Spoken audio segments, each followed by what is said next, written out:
aumenta mi fe, Señor, aumenta mi fe, aumenta mi fe, Señor, aumenta mi fe, que nunca olvide tus promesas,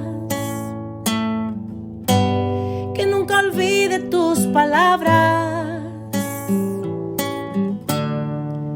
que Él lo crea, que no lo dude jamás.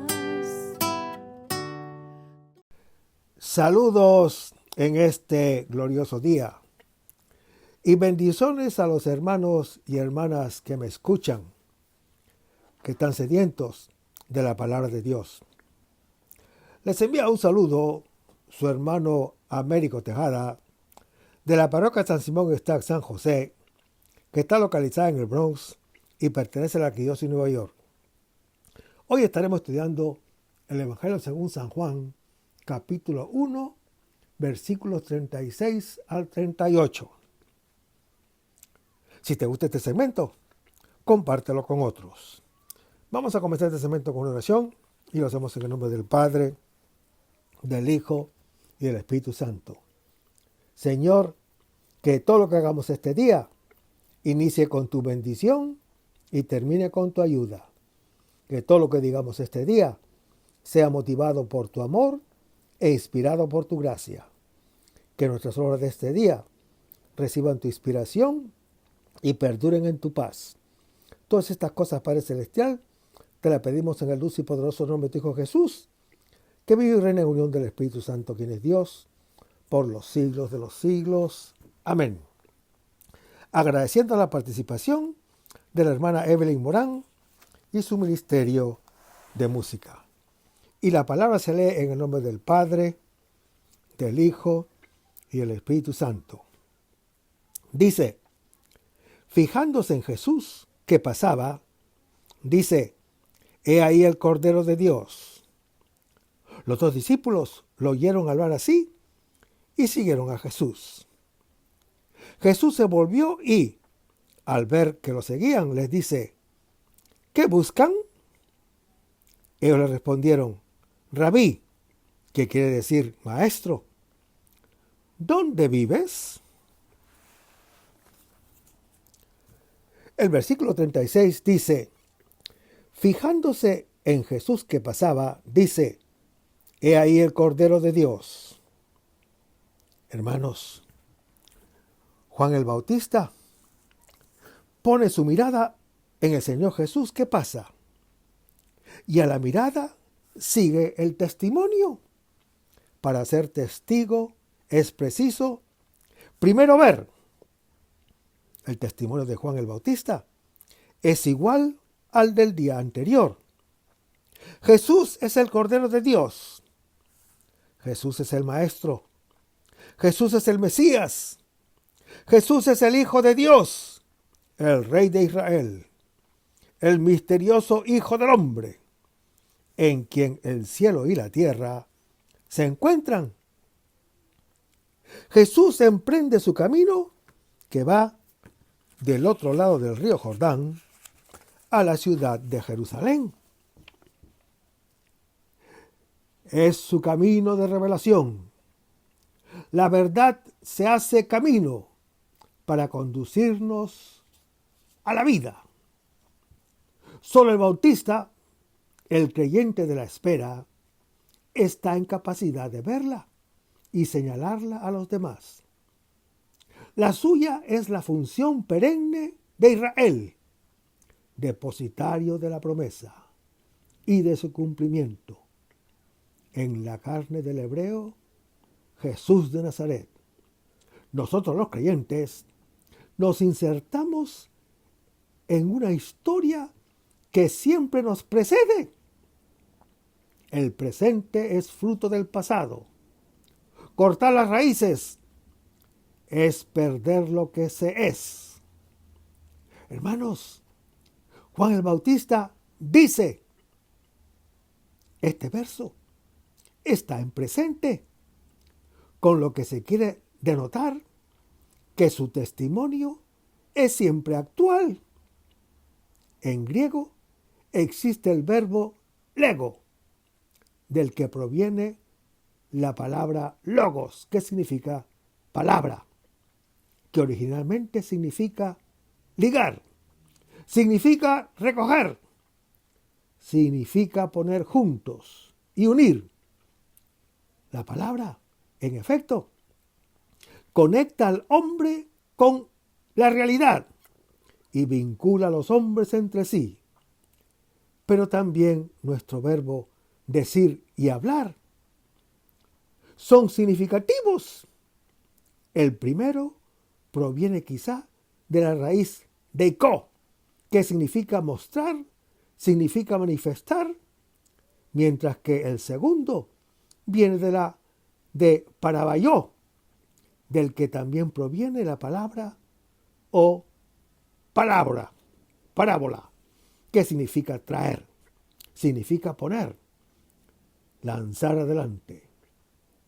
Quien habla, se dice y se expone. Con la palabra se muestra y se presenta lo que se tiene, o mejor, lo que se es, para ofrecerse y darse al otro. Hermanos, en el libro de Génesis, capítulo 1, no se dice del hombre, a diferencia de los otros vivientes, a qué especie pertenece, porque es imagen y semejanza de Dios, puesto que está llamado a responder a su palabra. Esta lo distingue del animal y emparenta la tierra con el cielo por medio de la palabra de Dios. El creyente no solo colabora con Dios, llevando la creación a su realización, sino que efectivamente se hace como Él, que es comunicación, que es inteligencia y amor. En el origen de todo ser y de todo obrar hay siempre un decir. Si toda la naturaleza proviene de la palabra de Dios, toda la cultura, con lo que ella implica para la misma naturaleza, proviene de la palabra del hombre. Sin palabra no existe nada. Dice, he ahí el Cordero de Dios. Hermanos, esta es una imagen poderosa que tiene sus raíces en el Antiguo Testamento. En el judaísmo, el Cordero era un animal sacrificado para expiar los pecados del pueblo. Juan el Bautista está diciendo que Jesús es el Cordero que va a ser sacrificado para expiar los pecados del mundo. Esta imagen, hermano que me escuchas, se repite en otros lugares del Nuevo Testamento, como en Primera de Pedro capítulo 1, donde se dice que Jesús es un cordero sin defecto ni mancha, como lo anuncia el libro del Éxodo capítulo 12. Y así establece una conexión entre la muerte del Señor Jesús y el sistema de sacrificios del Antiguo Testamento. La declaración de Juan el Bautista es una profunda afirmación sobre la identidad y el propósito del Señor Jesús y tiene implicaciones importantes para la teología cristiana. Hermanos, el asombro del descubrimiento, ya hecho y proclamado franca y abiertamente el día anterior, sin mencionar a los oyentes, se expresa ahora ante los discípulos, invitados a mirar al Cordero enviado de Dios. Es el hombre Jesús que camina. Lo ha visto desde pequeño. ¿Recuerdas el primer encuentro jubiloso en el vientre de su madre Isabel, como lo relata el evangelista Lucas en su capítulo 1. Y sin embargo, aún no lo conocía. Solo después de haberlo reconocido, habla de él y de él da testimonio a los demás. Y el versículo 37 se lee: los dos discípulos lo oyeron hablar así y siguieron a Jesús. Hermanos, nadie llega a la palabra de Dios si no es mediante la escucha de una voz que da testimonio de ella. Pero la palabra de Dios misma sigue inerte, sigue sin vida, si no hay oído que escuche su voz. El oído es para la palabra de Dios lo que la tierra y el viento son para la semilla. Una y otra la reciben y la dejan germinar en su seno. El testimonio de Juan el Bautista es escuchado: del oír nace el deseo. Y los discípulos del Bautista siguieron al Señor Jesús. Hermanos, este seguir a Jesús es, pues, consecuencia natural del testimonio del Bautista. Ahora, el verbo servir pertenece al vocabulario teológico del evangelista y apóstol San Juan, según lo dice Juan capítulo 8. Hermanos, comienza la aventura de los discípulos de la voz que grita en el desierto, y se han hecho discípulos de la palabra de Dios.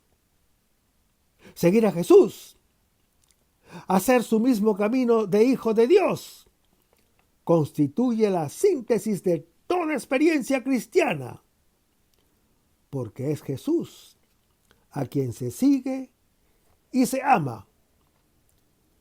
Con estos dos discípulos que siguen al Cordero, amanece el día del nuevo pueblo. Es el comienzo de la iglesia.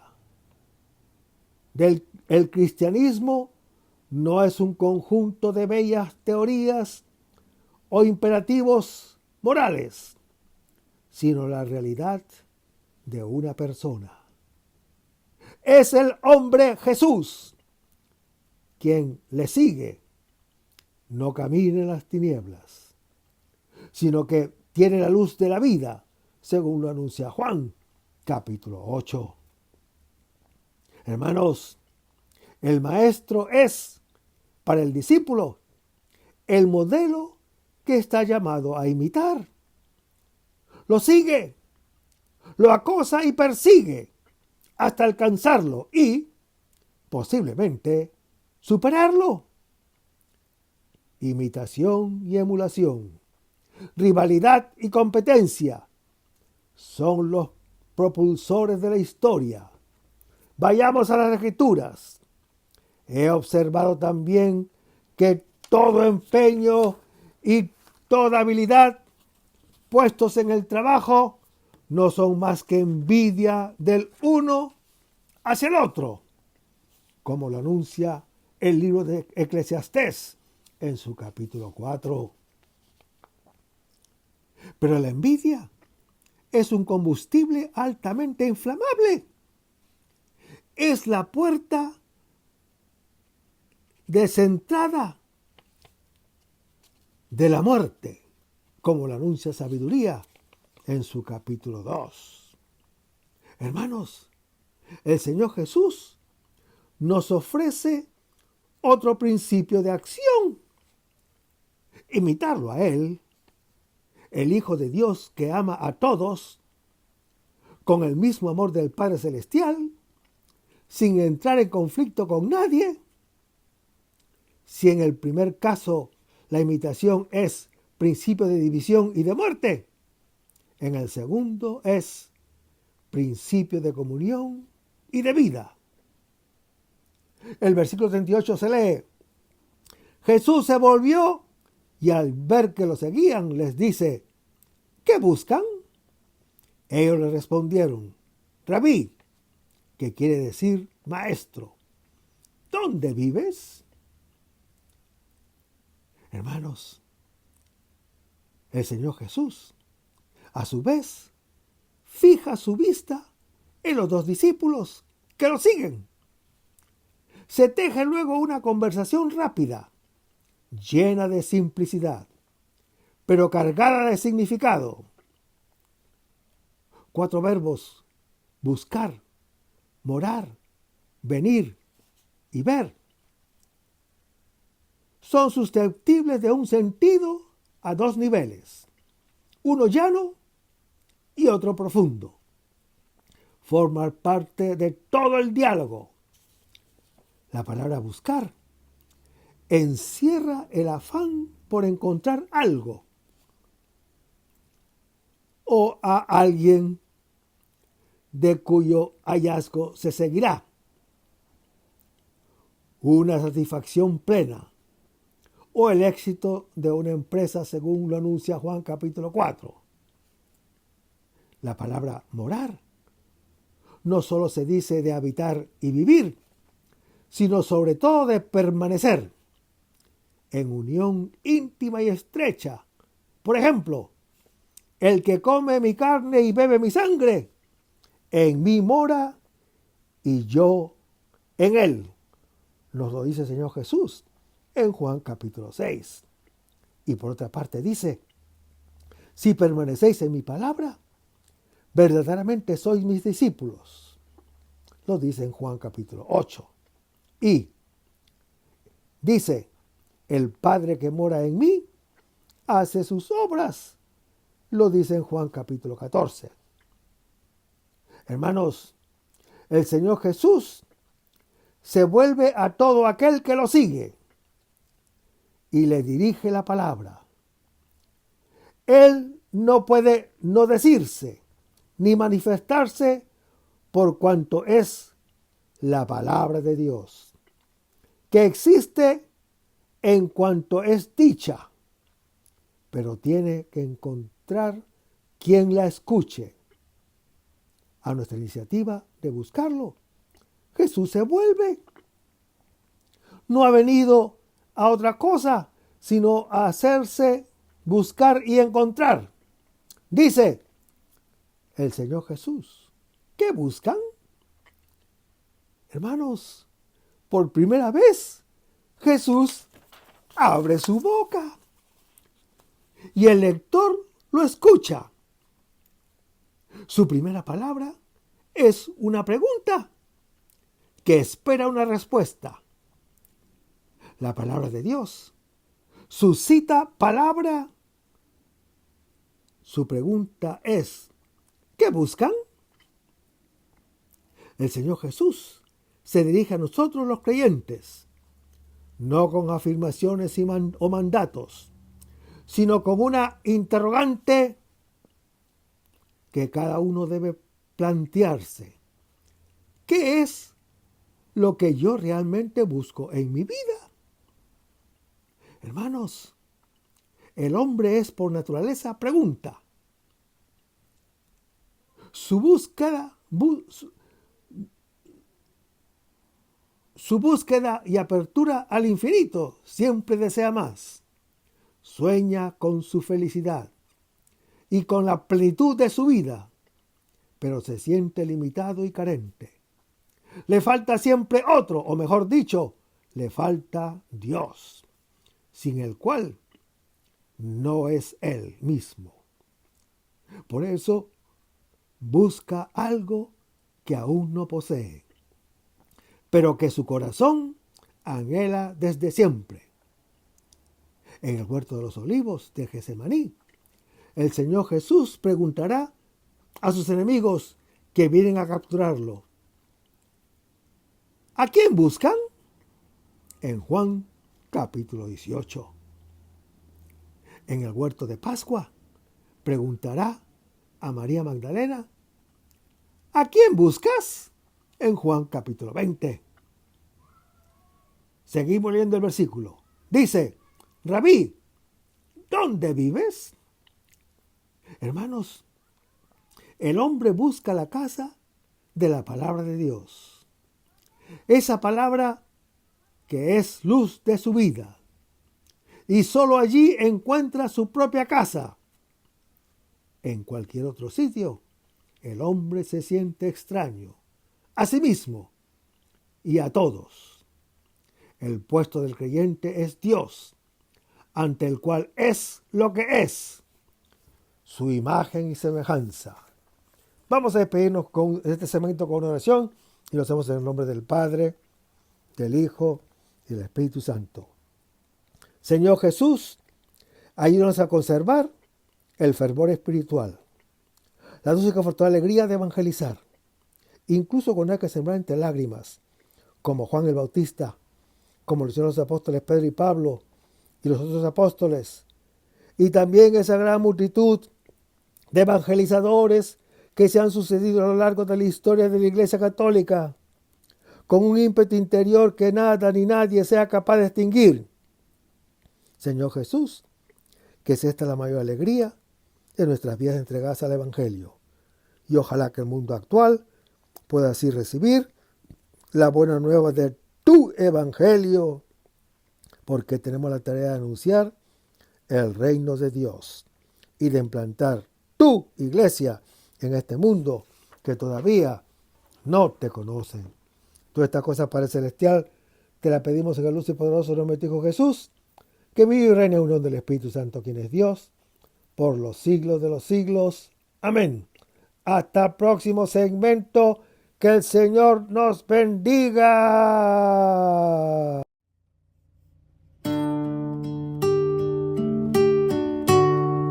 Aumenta mi fe, Señor, aumenta mi fe.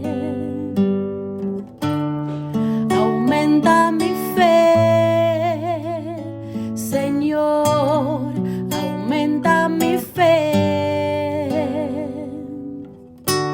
Que nunca olvide tus promesas, que nunca olvide tus palabras, que Él lo crea, que no lo dude jamás.